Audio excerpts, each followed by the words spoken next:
Matthew chapter 5 verse 17 to 20. Babasahin ko po siya sa English Standard Version. Matthew 5:17 to 20, verse 17. Do not think that I have come to abolish the law or the prophets. I have not come to abolish them, but to fulfill them. For truly I say to you, until heaven and earth pass away, not an iota, not a dot will pass from the law until all is accomplished. Therefore, whoever relaxes one of the least of these commandments and teaches others to do the same will be called least in the kingdom of heaven. But whoever does them and teaches them will be called great in the kingdom of heaven. For I tell you, unless your righteousness exceeds that of the scribes and Pharisees, you will never enter the kingdom of heaven. Heavenly Father, Lord, we thank you sa pagkakabasa ng iyong salita. Samahan kami ng Santo Espiritu, bigyan kami ng kaunawaan, karunungan at hangarin na masunod ang bawat salita na aming tatanggapin. Nawa, Panginoon, ay maluwalhati ka sa aming kalagitnaan. Ito po ang aming nagkakaisang panalangin sa pangalan ni Jesus. Amen. Magkakaroon po tayo muli ng isang sermon series. A topical sermon series po na pinamagatang Law and Grace, Batas at Biyaya. At yung atin pong unang sermon ngayon is just an introduction sa magiging sermon series po natin na ito. Ang atin pong main text is Exodus chapter 20. Kanina sa scripture reading, pero Matthew chapter 5, 17 to 20. Masasabi po natin ngayon that there is an alarming rate or meron pong nakakaalarmang kaganapan na nagaganap po sa panahon natin ngayon, at yung po yung tinatawag po natin na decline of morality in our society. There is an alarming decline of morality in our society. Meron pong nakakabahala na pagbulusok o pagbagsak ng moralidad sa atin pong lipunan sa panahon natin ngayon. Ang industriya po ng pornografiya ay nagpa-prosper o pinagyayaman po. And ito lamang pong quarantine season ng Pilipinas, ang pinakamataas po sa subscriber pagdating po doon sa tinatawag natin na Pornhub, isa po sa mga kilalang pornography sites. At hindi lamang po yun yung riots and violence, yung pong kaguluhan at yung pong tinatawag natin na karahasan ay nangyayari sa mga kalye. Nakikita natin yung mga protesta, nakikita natin yung patayan, nakikita natin yung iba't ibang violence o yung karahasan sa ating mga lansangan. Noong 3 araw lamang pong nakakaraan, may isang babaeng ginahasa at pinatay sa likod po ng ating palengke. At bahagi po yan ng decline ng morality po sa ating lipunan. Hindi lamang po yun, yung pong tinatawag natin na abortion ay nagaganap po ng napakataas na rate, lalo na po sa Amerika dahil meron po silang tinatawag na legalization of abortion. Yung mga abortion clinics na pwedeng pumunta doon ang mga kababaihan upang patayin yung kanilang sariling anak. At maging dito po sa Pilipinas, may mga Facebook groups or pages na nag-o-offer po ng abortion. Lalong-lalo na po doon sa mga kabataan na hindi handa, na nabuntis. Andyan po, meron din po sa bansa natin na ganyan, yung mga nag-a-abort. And yung corruption ay parang normal na bahagi ng ating mga daily news. Ganon din po yung religious and mga state policies. Kamakailan lang po yung Pope nagsabi na yun mga homosexual ay may karapatan sa civil union. At maging si Mayor Isko ng Manila ay nagbigay po siya ng isang batas na kung saan ay kinokondena yung diskriminasyon sa mga homosexual. Wala pong masama na kondenahin ang diskriminasyon. Ngunit kung ito po ay labag sa salita ng Diyos, paano po yun? Kung ang isa po bang pastor o mananampalataya ay mangangaral laban sa homosexuality dahil ito ay kasalanan laban sa Diyos, discrimination na po ba yun? So yung moralidad po natin is very alarming. Yung decline o yung pagbulusok ng moralidad po ng ating lipunan ay nakakabahala.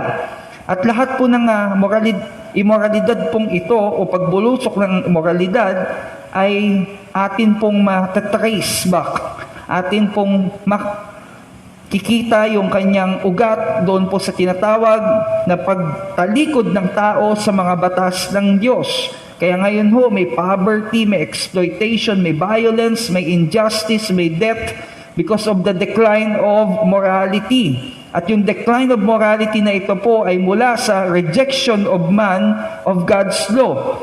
Tinatanggihan, tinatalikuran ng tao kasi yung batas ng Diyos. Nabubuhay po tayo ngayon sa panahon na kung saan ang bawat tao ay gumagawa ng sariling batas para sa kanilang buhay at ang batas pong yun ay laban sa batas ng Diyos. Ang ating pong lipunan ay tinalikuran yung pong batas ng Diyos o yung moral law o yung Ten Commandments. Kaya meron pong tinatawag na pagdurusa sa ating lipunan. At nakalulungkot po ang kakulangan sa moralidad na ito ay pumasok na din sa loob ng church. Marami pong churches ngayon ay hindi na nagtuturo patungkol sa batas ng Diyos sa kanilang mga miyembro. Marami pong mga churches ngayon na hindi na dinidisiplina ang kanilang miyembro na kung saan ay nilabag niya yung batas ng Diyos. Bakit? Natatakot po yung maraming churches ngayon na makasakit ng damdamin at mawalan ng miyembro. At the expense of rejecting the law of God. At nakakalungkot, marami pong mga professing Christian hindi alam ang Ten Commandments.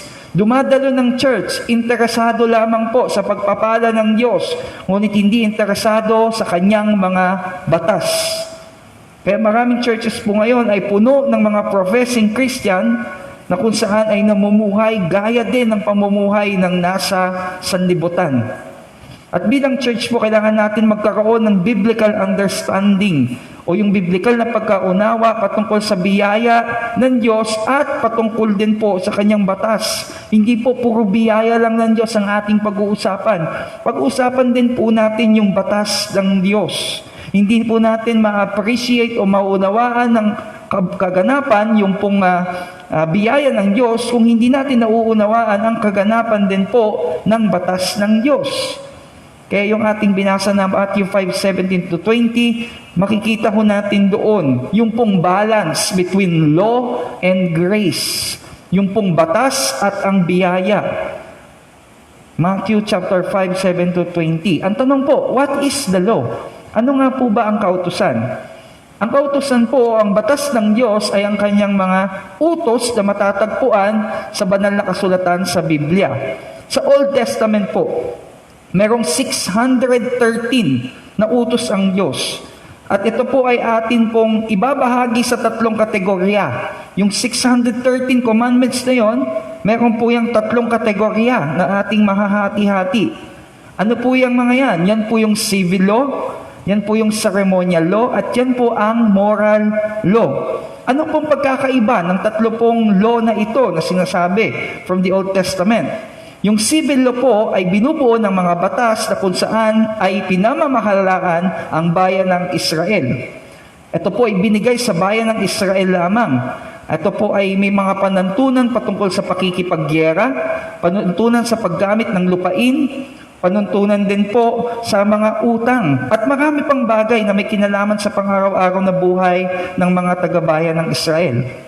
Yun naman pong ceremonial law, ikalawa, ay yung pong mga batas na kung saan ay mayroong kinalaman sa kanilang pagsamba doon sa templo noong lumang tipan. Hindi po ito sa New Testament setting, hindi po dito sa church yan. Yung ceremonial law po is in the Old Testament sanctuary. At ang mga batas mong ito'y binubuo ng paano ho sila magkakandak ng festivals o mga kapistahan, ano yung dapat at hindi dapat nakainin, ano po yung dapat na pamumuhay ng mga saserdote, at paano ho yung tamang paghahandog nung pong mga tinatawag natin na grain offering, yung mga tinatawag po na animal offering, paano ba natin gaganapin yan? Yan po ang ceremonial law. At yung ikatlo po is the moral law, na kinikilala po natin sa tawag na Ten Commandments. Ang Ten Commandments po ay ang matuwid at walang hanggan na pamantayan kung paano po tayo makikipagrelasyon sa Diyos at makikipagrelasyon sa ating kapwa. At ang Ten Commandments po ay isinulat mismo ng daliri ng Diyos sa dalawang tipak ng bato at ibinigay kay Moses. Yun po ang unique sa moral law. Ang Diyos mismo ang nagsulat ng Ten Commandments sa 2 tipak ng bato, samantalang ng civil law and ceremonial law, si Moses po ang nagsulat niyan. Mula sa Panginoon, ngunit siya ang sumulat. Ang moral law po, mula sa Panginoon, siya mismo ang sumulat. At ano po ang layunin? Bakit po ibinigay sa atin yung pong mga batas na yan? Bakit po may civil law, may ceremonial law, and may moral law? Ano po ang layunin ng mga batas na ito? Una, the law restrains evil in our society.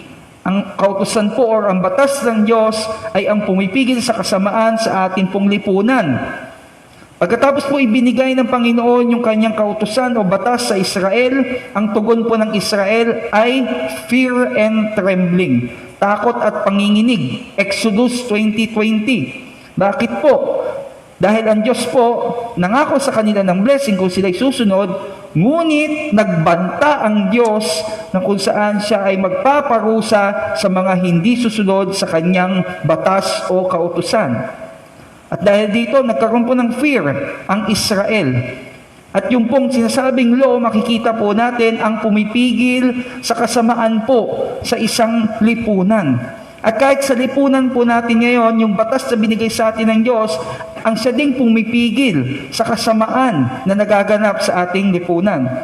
Tingnan niyo po, yung mga batas na meron po tayo ngayon ay batas din naman na kung saan ay halaw or base or hango mula sa moral law o sa batas ng Diyos. Kaya nga ho, kapag merong hearing at tinawag yung witness, bago siya mag-witness, ipapatong yung kanyang kamay doon sa Bible at sasabihin niyang katotohanan at pawang katotohanan. Dahil po, ang batas na meron tayo ay halaw o hango sa batas ng Diyos. At maging ho sa mga eskwelahan o sa mga police station, ilang ahensya ng gobyerno, may mga nakapost po dyan minsan na 10 Commandments. Bakit po? Kasi ang ating batas ay mula doon sa batas ng Diyos, mula sa kanyang banal na kasulatan or Biblia. Ngayon, imagine nyo ho, kung ang ating pong lipunan ay walang batas. Pwede kang magnakaw, pwede kang pumatay, pwede kang gumawa ng kasamaan nang wala pong sisita sa'yo at walang kaparusahan. Imagine nyo ho, ang isang society na walang batas. Ang batas po ang pumipigil sa kasamaan sa isang lipunan. Bakit po? Dahil meron itong banta ng pagpapataw ng tinatawag po natin na kaparusahan sa mga may mga masamang intensyon. Kaya napipigil. Yung total destruction, yung total chaos sa isang lipunan is restrained because of the law. Kaya binigay sa atin po ng Diyos yan. So restraining evil from society is one of the purpose why God gave us His law. Second po na purpose, kung bakit binigay sa atin ang kautusan. Pangalawa hong layunin, bakit binigay sa atin ang kasulatan o ang kautusan o ang batas ng Diyos. The law reveals our need for a Savior. Dahil kailangan po na atin hong malaman ang ating pangangailangan sa isang tagapagligtas. Kailangan ho nating maging malinaw dito. Hindi po tayo maliligtas sa pagsunod sa kautusan. Bakit po? Kasi sabi ng James 2:10, kung binali mo o iyong nilabag ang isa sa kautusan, nilabag mo ng lahat. So kahit hindi ka pumatay, nagsinungaling ka, pumatay ka na din. So hindi tayo maliligtas sa kautusan dahil po wala pong makasunod dito ng perpekto. Lahat po tayo, nalabag po natin yan. So wala pong walang maliligtas sa pagsunod sa kautusan. At ayon ho kay Apostol Pablo, ang kabayaran po nito ay walang hanggan na kamatayan o pagdurusa sa impyerno. As simple as lying or as brutal as murder, parehas lang po yun. Dahil yun ay paglabag sa kautusan. So lahat po tayo is guilty of breaking the laws of God, kaya wala pong maliligtas sa atin. Kaya nga po, ibinigay niya sa atin ng Panginoong Jesus. Anong sabi niya doon sa binasa natin kanina? Sabi ng Panginoong Jesus in Matthew chapter 5 verse 17, He came to fulfill the law. Dumating po siya sa atin upang ganapin ang kautusan. Dahil hindi po natin maganap ang kautusan at tayo ay nasa ilalim na ng kaparusahan sa paglabag sa kautusan, ang ginawa ni Kristo, ang ginawa ng Panginoong Hesus, siya po ang gumanap sa kautusan, wala siyang nalabag kahit isa, lahat po yun ay nasunod niya at siya po ay nagbayad doon sa ating paglabag sa kautusan. At ano hong nangyari? Tinanggap po natin ngayon ang kaligtasan at ang buhay na walang hanggan. Si Kristo po ang gumanap ng kautusan para sa atin.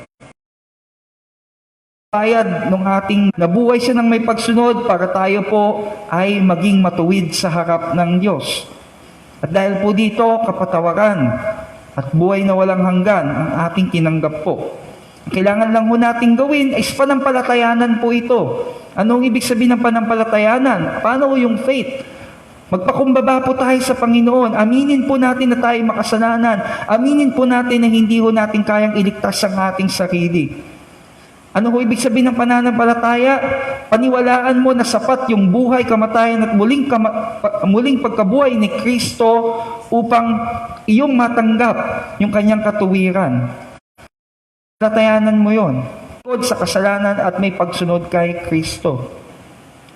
Only by faith, only by grace, only through Christ, we are saved by grace through faith in Christ alone. Hindi sa pagsunod po sa kautusan. Nangangailangan po tayo ng tagapagligtas at ang kautusan po ang nagpahayag po sa atin yan. Hindi mo kayang sundin ng kautusan, ito si Kristo susunod para sa iyo.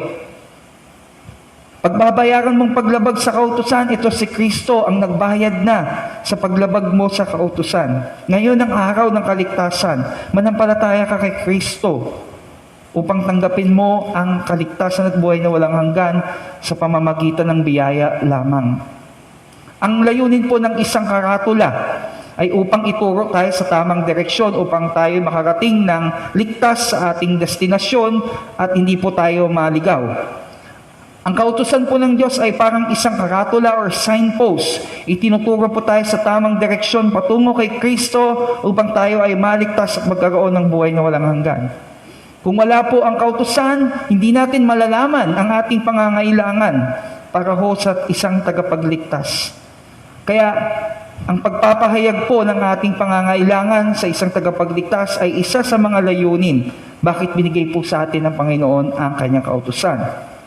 And finally, ang ikatlo pong reason o ikatlo pong purpose o yung layunin bakit binigay po sa atin ang batas. The law teaches us how to live. Itinuturo po sa atin ng kautusan paano tayo dapat mamuhay. Marami pong mga nagpapahayag na Kristiyano naniniwala na dahil na po sila ay naligtas na sa biyaya ng Diyos sa pamamagitan ng pananampalataya kay Kristo, wala na daw po sila sa ilalim ng kautusan. Tama po ba yun? Alam nyo, meron pong overemphasis sa biyaya ng Diyos at meron pong rejection ng mga kautusan ng Diyos. At ang dangerous po o ang panganib po sa aplikasyon sa ganyang paniniwala ay hindi mo na kailangan magsisi pa sa iyong kasalanan dahil wala ka na naman sa ilalim ng kautusan. Yan po yung panganib. Hindi po biblical iyan. Hindi po tama na kung ikay naligtas sa biyaya, wala ka na sa ilalim ng kautusan. Yung pong kakulangan sa patuloy na pagsisisi ng isang Kristiyano ay pagpapatunay na hindi pa po siya tunay na ligtas. Isa ho sa mga tinatawag na evidence of saving faith is yung nananatili ka sa pagkakaroon ng repentance sa iyong buhay hanggang sa mapatid ang iyong hininga o hanggang sa bumalik si Kristo. So mali po na isipin na dahil naligtas ka na sa biyaya, wala ka na sa ilalim ng batas o ng kautusan ng Diyos. Anong sabi ng Panginoong Hesus tungkol po dito? Balikan natin yung verse 17. I have not come to abolish them. Opo, ginanap na ng Panginoon yung kautusan upang maligtas po tayo. Pero pansinin niyo ho yung sinasabi niya, I have not come to abolish the law. I have not come to abolish them or the law. Ibig sabihin lamang po nito, ang batas po o kautusan ay nananatili at nagpapatuloy sa buhay ng mga tunay na ligtas Pero ang tanong ho, aling klase, alin po yung sa mga law ang sinasabing nagpapatuloy po sa buhay ng isang Kristiyano? Dahil may sinasabi po tayong civil law, may sinasabi po tayong ceremonial law, may sinasabi po tayong moral law. So alin po sa mga kautusan ng Diyos ang sinasabi ng Panginoong Hesus na nananatili sa buhay ng mga Kristiyano? Yung civil law po ba yon? Hindi po civil law ang nananatili o nagpapatuloy na batas sa buhay po ng isang Kristiyano. Ito po ay abrogated na or tapos na po. Dahil ang Israel ay hindi na po theocracy. Hindi na sila ang bayan ng Diyos. Alin na po? Ang church na po according to Matthew 21:43 and 1 Peter 2:9. Yung royal priesthood, a holy nation is the church. Therefore, hindi po tayo nasa ilalim ng civil law. Ang mga Kristiyano po ay no longer under the civil law. So, hindi po yung civil law ang nagpapatuloy na batas sa buhay ng isang tunay na ligtas. Ang ceremonial law po ba? Ang ceremonial law din po ay hindi. Ito po ay binuwag na din ng Panginoong Jesucristo. In Hebrews 9:12 and Hebrews 10:10. Ang Panginoong Hesus ang huli na kung saan ay dugong inialay para sa kasalanan ng tao. Yung ceremonial law ay nagtuturo na dapat maghandog ng dugo ng hayop, dapat tayong magkaroon ng mga seremonya ng Old Testament bilang kabayaran ng kasalanan. Ngunit tinupad na ito ng Panginoong Hesus. Kung kaya ang mga Kristiyano po ay wala na sa ilalim ng ceremonial law. So hindi po yung ceremonial law nagpapatuloy sa buhay ng isang tunay na Kristiyano. And that leaves us to only one option, yung moral law o Ten Commandments ay ang nagpapatuloy na batas ng Diyos sa buhay ng mga tunay na naligtas. Sabi ni Paul doon sa Galatians 6:2, ang mga Kristiyano are under the law of Christ. Nasa ilalim na tayo ng batas ni Kristo. At ano itong batas ni Kristo? Matatagpuan natin yan na binanggit ng Panginoong Hesus sa Matthew 22:37-40. Ano po yung Matthew 22:37-40? Yung po yung summary of the Ten Commandments. Pansinin niyo ho, sabi ni Jesus, the greatest commandments is to love the Lord your God, and the second is to love others. Yung love the Lord your God is the commandment 1 to 4 ng Ten Commandments. At yung pong to love others is commandment 5 to 10 ng Ten Commandments. Therefore, yung moral law is in perpetuity in the lives of true saved Christians. Nananatili ang moral law. Sabi ni Jesus, I have not come to abolish the law, to fulfill them.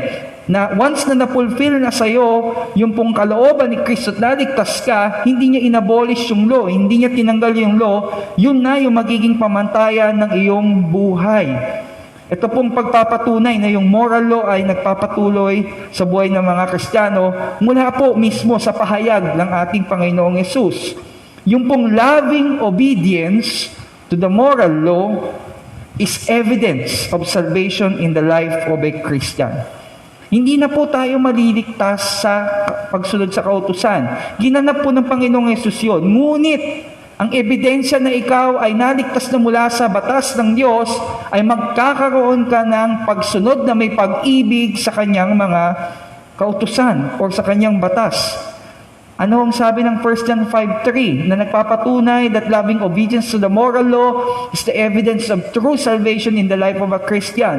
Sabi sa 1 John 5:3, for this is the love of God, kung may pag-ibig ka sa Diyos, we keep His commandments, and His commandments are not burdensome. Hindi nakabigatan ngayon sa iyo ang kautusan. Yung mga tunay na naligtas, binago ng Diyos yung kanilang puso, binigyan sila ng bagong puso. Ayon ho sa Jeremiah 31:33, isinulat ng Panginoon yung kautusan na hindi na sa bato na malamig at matigas, kundi ho sa puso ng tao na may pagmamahal na ng mga niligtas niya. Pansinin niyo ho, ang isang tunay na naligtas mula sa batas, biglang magkakaroon po yan ng hangarin na magsimba, paglinggo. Marami ho na Walang interes magsimba paglinggo dahil yan daw po ay araw ng paglalaba, araw ng pamamasyal, araw ng kanilang pamamahinga, araw ng kung ano-ano. Pero hindi ng pagsamba. Pero pansinin niyo ho, ang isang tunay na niligtas ng Panginoon mula sa kautusan ay mamahalin niya ang kautusan. Kaya ho ngayon, hindi niya maintindihan bakit gustong-gusto niyang magsimba paglinggo. Why? Kasi nilagay sa puso niya yung commandment. At yun po yung ika-4 na commandment. To honor, to remember the day of Sabbath. Yung mga tunay na ligtas po, sila po ay magkakaroon bigla ng kakayanan na isuko yung kanilang mga Diyos-Diyosan. At natunghayan ko po yan sa mga Bible studies po na kung saan to the glory of God, may hinipo siya ng mga maligtas. Hindi nyo sila pinilit. Isinuko ho nila yung kanilang sariling mga Diyos-Diyosan. Sila pong nagsuko niyan. Bakit? Kasi isinulat na sa puso nila, isinulat ng Diyos sa puso nila yung batas. Wala na sa malamig at matigas na bato na sa kanilang puso na po. Kaya kusang nangyayari pong ito. Meron naman po na naligtas mula sa kautusan, kung saan ay dating meron siyang immoral na mga relasyon, iniwan niya yon. Nakaya niyang iwanan yon. Why? Because loving obedience to the moral law is evidence of salvation in the life of a Christian. So yung batas po ibinigay po sa atin, yung kanya pong ikatlo na purpose is to teach us. Turuan po tayo ng mga naligtas kay Kristo kung paano tayo mamuhay.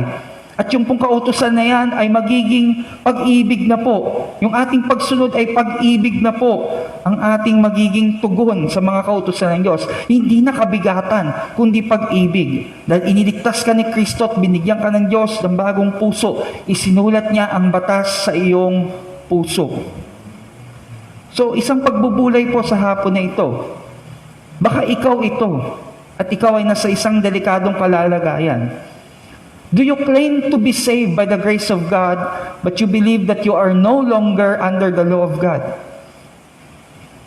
Kinikilala mo ba't sinasabi mo na ikaw ay naligtas sa biyaya sa pamamagitan ng pananampalataya kay Kristo, pero pinaniniwalaan mo na wala ng batas, wala ka na sa ilalim ng batas ng Diyos? Ito ba ang pananaw mo ngayon pagtungkol sa law and grace? Patungkol sa batas ng Diyos at sa biyaya ng Diyos? Alam niyo ho, sabi ni Jesus sa Judgment Day, sa araw ng paghuhukom, marami hong nagsasabing sila'y Kristiyano, tatawag sa Panginoon, Panginoon, Panginoon, ngunit ang kanyang magiging tugon, depart from me. Ito po yung huling verse, you workers of lawlessness. Yung mga hindi kumikilala sa kautusan ng Diyos at nagsasabing sila'y ligtas, sasabihin sa kanila ni Kristo, lumayo ka sa akin. Ikaw na lumalabag sa aking mga kautusan. Inuuna mo pa ba ang ibang tao, ibang bagay bago ang Panginoon? Idolatry yun. That is the second commandment. Ikaw ba ay nagpapatuloy sa isang mali o immoral na relasyon? Adultery yun, paglabag yun sa ikapitong commandment. Patuloy ka pa din bang hindi nananambahan at iniisip mo na maliit na bagay lang yon? Yun ay paglabag sa ika-4 na utos, yung forsaking the Sabbath. Ang kawalan po ng pag-ibig sa kautusan ng Diyos, ang kawalan po ng pagsunod at pag-ibig sa kautusan ng Diyos, ay pagpapakita lamang po na walang kaligtasan sa Kanya. Ang ating kaligtasan kay Kristo po ay dapat may ebidensya at yun po yung pagsunod na may pag-ibig sa utos ng Diyos at patuloy na pagsisisi kapag atin pong nilalabag ang kautusan ng Panginoon. So kung sinasabi mo ikay Kristiyano pero wala kang loving obedience for God's law, sinasabi mo ikay Kristiyano pero may kakulangan, may lack of continuous repentance in your life, magsisi ka ngayon. Repent from your sin and follow Christ today. Tanggapin mo yung biyaya ng Diyos. At yan ay mapatutunayan lamang kung ikaw ay magkakaroon ng pag-ibig sa Kanyang kautusan. So ngayon ang araw ng kaligtasan. Manampalataya ka kay Kristo. At sa pagtatapos po natin, ang akin pong challenge para doon sa mga may tunay na pananampalataya kay Kristo, sa mga miyembro ng ating lokal na iglesia ng Christian Word Center, ito po ang challenge. Let us persevere in our loving obedience to the law of Christ by the grace of God. Patuloy po tayong magpatuloy po tayo sa ating pagsunod na may pag-ibig sa mga kautusan ni Kristo sa biyaya lamang ng Diyos. Sabi ni Jesus sa verse 19 ng ating teksto, whoever teaches and practices the law of God in their life shall be called great in God's kingdom. Sino man daw po ay magturo at magsasapamuhay ng ay meron daw pong buhay at buhay na walang hanggan sa Kanya. So atin pong patuloy na ituro at isapamuhay ang kautusan ng Diyos. Sa paanong paraan po? By sharing the saving gospel of our Lord Jesus Christ. Kung kayo po'y nakasama na o kayo po'y na-train na ng ating local church sa ating evangelism, ginagamit po natin yung sinasabing law to the proud and grace to the humble sa pagbabahagi ng gospel. Kailangan po lagi hindi grace lang.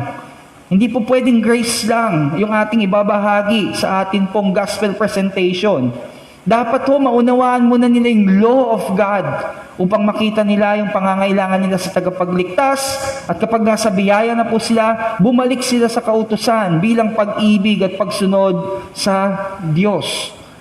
So let us continue to live and to teach the law and the grace of God by sharing the gospel of our Lord Jesus Christ in our homes, in our workplace, in our community, and even sa loob po ng ating local church. Kailangan po nating ibahagi ang batas ng Diyos, kailangan po nating ibahagi din ang biyaya niya, upang sila man din ay makatanggap ng kaligtasan at buhay na walang hanggan kay Kristo. Alam niyo po, sa ating madilim at nabubulok na lipunan, kailangan ho nating magturo at mamuhay ng ayon sa batas ng Diyos upang upang maging tayo po'y asin at ilaw. Tandaan niyo po, madilim ang ating lipunan, tayo maging ilaw. Nabubulok ang ating lipunan, tayo po'y maging asin na pipigil sa kabulukan nito. Ba't natin gagawin ito? In our dark and decaying society, we must teach and live according to the law of God so that we can be the salt and light of the world. Para saan po? For the glory of God alone. Para sa kaluwalhatian ng Diyos. Tayo pong lahat ay manalangin. Tayo po'y magpasalamat sa Panginoon at sa Kanyang biyaya mula sa Kanyang salita.